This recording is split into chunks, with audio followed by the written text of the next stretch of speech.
Hey Bullfrogs, look who I have with me. This is Jacob and Julia.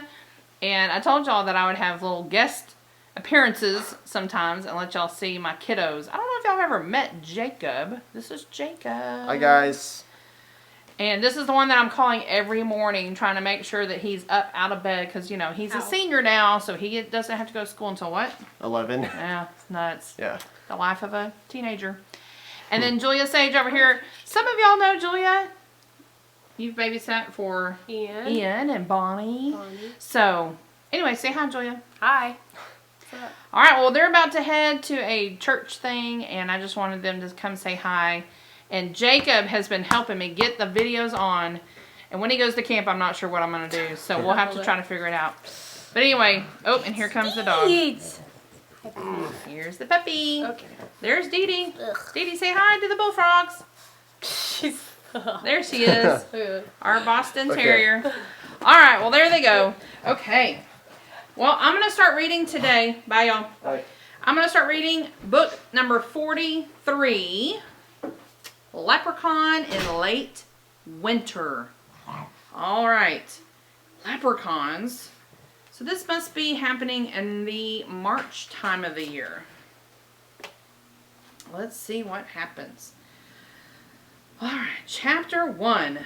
A beautiful world. Oh, I wish y'all could see. My dog is sitting right here at my feet listening to me read. This is fun. Okay. It was a chilly afternoon in late winter. Annie was doing her homework on the computer in the living room. Jack sat on the couch and stared at a blank page in his small notebook. He heaved a sigh. "What's wrong?" said Annie. "I have to write a story for school," said Jack, "and I'm stuck." "Well, you'd better get unstuck," said Annie. Mom and Dad said we have to get our homework done before we go to the theater with them tonight. "I know," said Jack, "but I can't think of anything to write about." "Why don't you do what you love to do?" said Annie. "Go outside and write down some facts about what you see. Then turn them into a story." "Hey, that's a good idea," said Jack. "Thanks." He jumped up and grabbed his coat from the hall closet. Then, taking his pencil and notebook with him, he headed outdoors. The early March weather was sunny but cold and windy. Jack looked around. Then he wrote down some facts in his notebook. Old snow in yard. Sun sparkling on sidewalk. Jack looked up again. Treetops swayed in the March winds. Jack started to write about them, but when he looked down at his notebook, he nearly dropped his pencil. On the page were two large, fancy letters. T and K. Who do you think that stands for? I bet y'all know. "Oh, man," whispered Jack. He dashed back in the house and into the living room. "Annie, look!" Jack held up his notebook. "Look at this." Annie stared at the page. Old snow. Sun sparkling. Nice. "No, not that," said Jack. "The letters." Annie looked at Jack like he was a little crazy. What letters?" she said. Jack looked back at the page. "They're gone," he said. "A big fancy T and K." "T and K," said Annie. "Yes, for Teddy and Kathleen," said Jack. "The letters just appeared on the page when I was outside. They were there, really." "I believe you," said Annie. She jumped up from the computer. "Let's go." "Wait, I have to get my backpack from upstairs," said Jack. "Forget it. Come on." "The treehouse must be waiting for us," said Annie. Okay, said Jack. He quickly shoved his notebook and pencil into a pocket of his coat. Annie grabbed her jacket. "Mom, Dad, we're going to take a little break from our homework," she called. "Okay, but make it short. We have to leave for the theater by 7, their dad called from the kitchen. "We will," said Jack. Jack and Annie headed outside. They ran over the melting snow in their front yard and up the sun-sparkling sidewalk. They charged across the street and into the Frog Creek woods. They hurried between the wind-blown trees until they came to the tallest oak. High in the branches was the magic treehouse. Their friends from Camelot, Teddy and Kathleen, were looking out the window. "Hello," called Kathleen. "Hi," shouted Annie, waving. "Good trick with the magic letters," Jack called. "We thought you'd like that," said Teddy. I just learned how to do it. Annie grabbed the rope ladder and started up. Jack followed her. They climbed into the treehouse and hugged the young enchanters. "So, what's up today?" asked Jack. "Where does Merlin want us to go now?" asked Annie. "Merlin wants you to go to Galway, Ireland," said Kathleen. "Ireland? Cool," said Annie. "Morgan sent us to Ireland once before, to the 9th century, said Jack. "Yes, well, this time you will go to Ireland in the 19th century, said Teddy. "To 1862 to be exact. Your mission is to find an imaginative and creative girl named Augusta." "Augusta doesn't know yet what her talents are," said Kathleen. "She lives in a time when it is not easy for girls to explore their creativity. Your mission will be to inspire her so she can give her gifts to the world." "What does that word mean exactly?" asked Annie. "Inspire. 'Tis a beautiful word," said Kathleen, her sea blue eyes shining. "It means to breathe life into a person's heart, to make her feel joyful to be alive." "That is beautiful," said Annie. "You may need some magic to help you," said Teddy. From the corner of the treehouse he picked up the magic trumpet that had helped them on their last journey. Only this time, Teddy handed the trumpet to Kathleen. She held the shiny brass instrument for a moment. Then she tossed it into the air. The trumpet spun like a whirlwind. There was a flash of blue light, and the trumpet was gone. "Oh, I bet I know what it's going to be." In its place was a thin silver pipe with 6 holes. "What's that?" breathed Jack. "An Irish whistle." I thought it was going to be the bagpipes. "An Irish whistle," said Kathleen. She plucked the instrument from the air. "When you face great danger, one of you must play it. It will make magical music. And anything the other one sings will come true. But remember," said Teddy, "its magic will only work once." Here's a picture. Make sure you can see that. Whoop. There you go.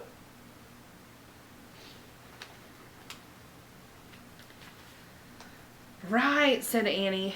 "Thanks," said Jack. He took the Irish whistle from Kathleen and put it into his pocket.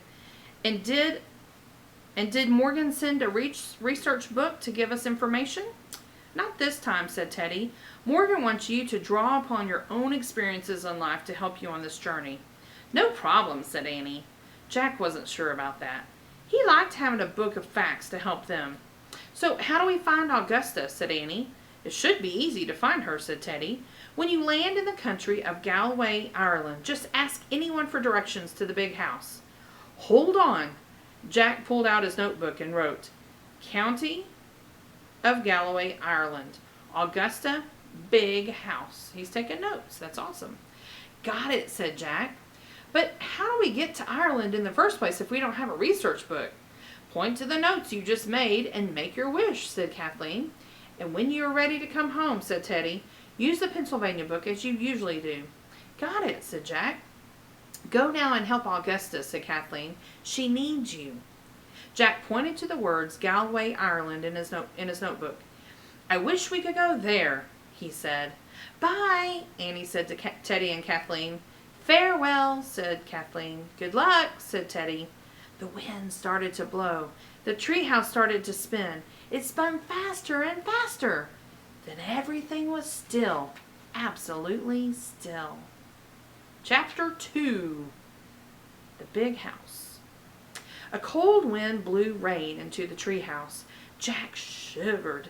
He was wearing an old overcoat and ragged trousers. Annie wore a scarf, a shawl, and a long red wool dress. They both wore scuffed, worn boots. "So where are we?" said Jack. He and Annie looked out the window. The treehouse had landed in a tree at the edge of a green meadow dotted with woolly white sheep. Next to the meadow was a narrow lane. It ran uphill between low stone walls. Through the drizzle, Jack could see mist-covered mountains in the distance and a flash of silver sea. "It looks like a scene in a fairy tale," said Annie. "Yeah, a fairy tale with bad weather," said Jack. "I wonder where the big house is," said Annie. "I don't know, but I'd like to get inside it now," said Jack. "Me too," said Annie, shivering. "Let's go." Jack crammed his cold hands into his pockets of his torn coat. Excuse me. In one pocket, he felt his notebook and pencil. In the other, he felt the Irish whistle. "I've got the whistle," he said. "Good," said Annie. She held up her red skirt and started down the rope ladder. Jack climbed down after her. Annie pulled her shawl tightly around her shoulders. Jack turned up the collar of his coat. As they tramped through the wet meadow, he felt cold water seeping through holes in his boots. Jack and Annie climbed over a stone wall onto the muddy lane. A horse-drawn wagon was rattling toward them down the hill. The wagon was filled with squealing pigs. "Excuse me," Annie called to the driver. "Can you tell us where the big house is?" There's a picture.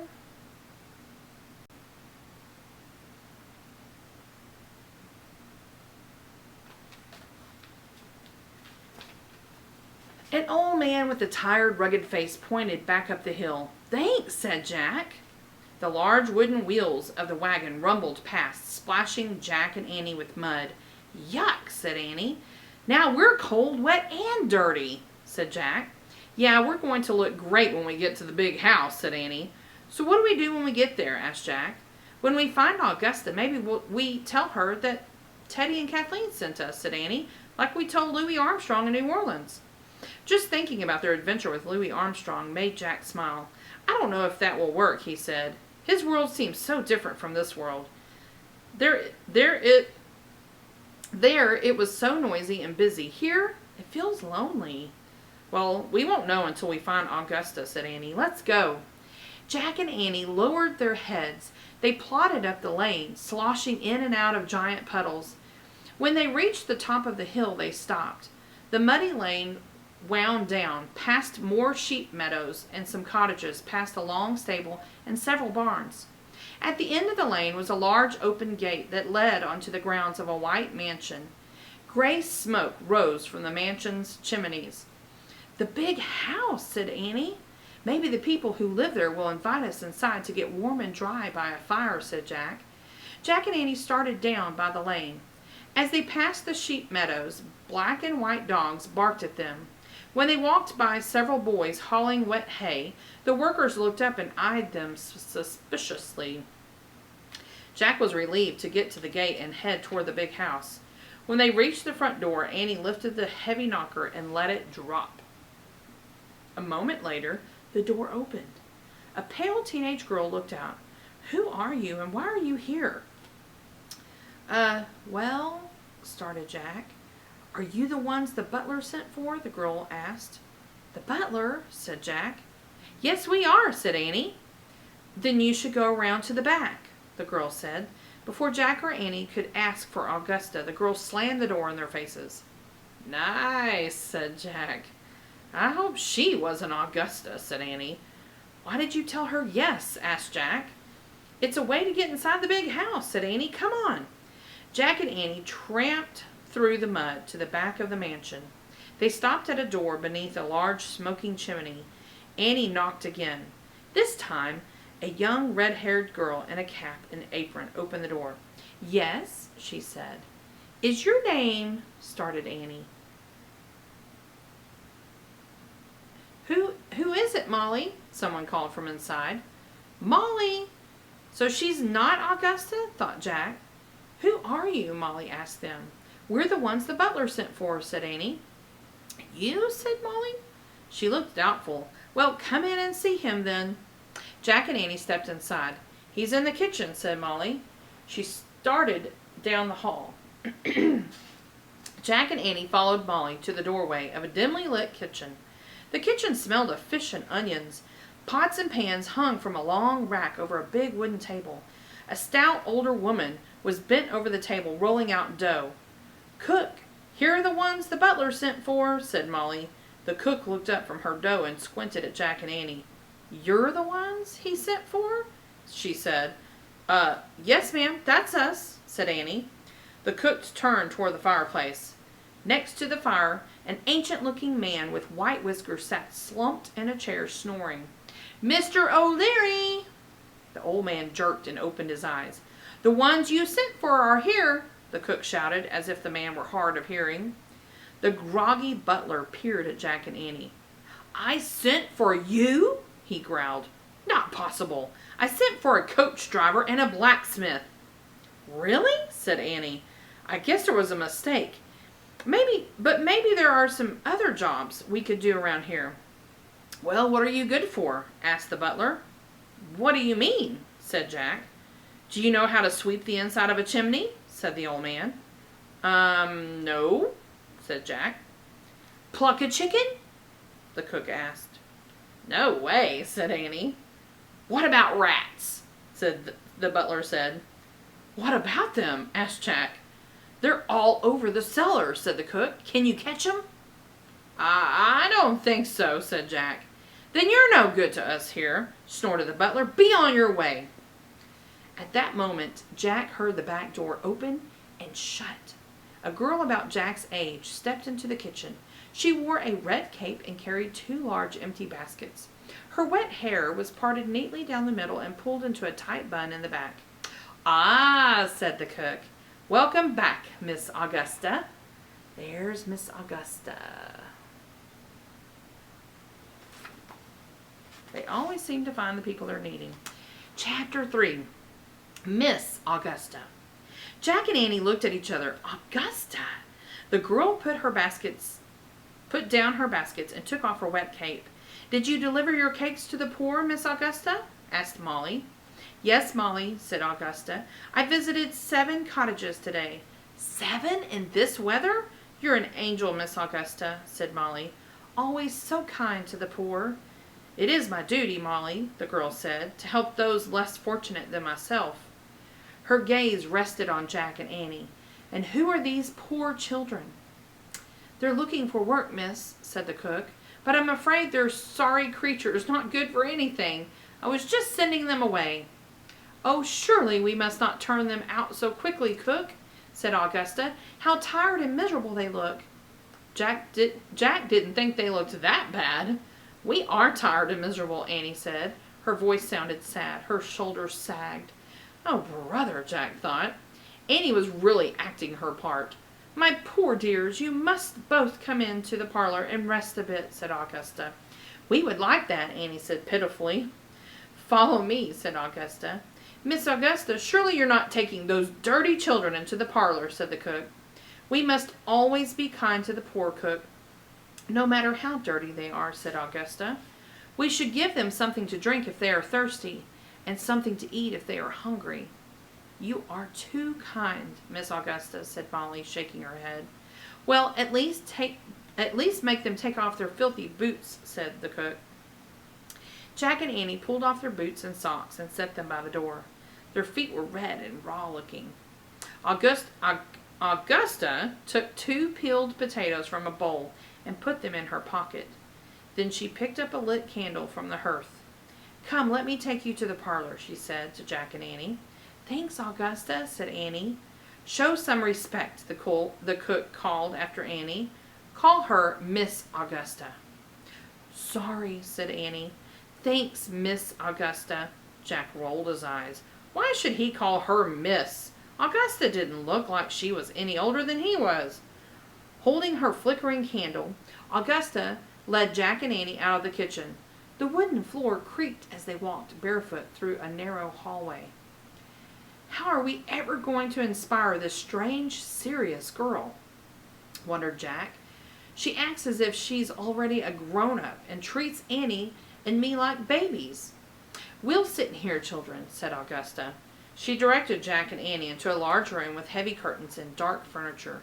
The pale teenage girl who'd answered the front door sat on a sofa knitting. Another teenage girl knitted beside her. They scowled when they saw Jack and Annie. What are you doing, Augusta?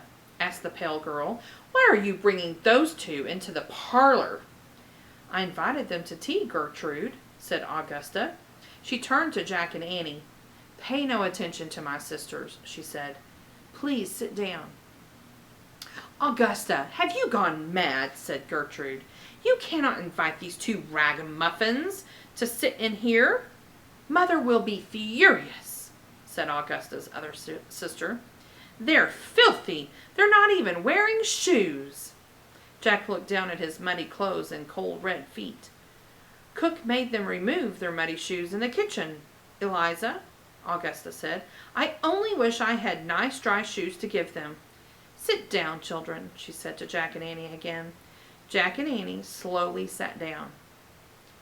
You're going to get into trouble, Augusta, said Gertrude. Mother will never approve, said Eliza. Both sisters shook their heads as they went back to their knitting. Augusta ignored her sisters and walked to a silver teapot on a sideboard. Would you like some hot tea, my poor dears? She asked Jack and Annie. Yes, Miss Augusta, said Annie. Jack nodded. Hot tea sounded good. He still felt chilled from the cold wind and rain. There was a fireplace in the dreary parlor, but no fire was lit. Everything in the room seemed dark and gloomy, except for a few books on a table. As Augusta poured tea into fancy china cups, Jack leaned closer to get a look at the books. One was titled The Plays of William Shakespeare. Another was called The Tales of King Arthur.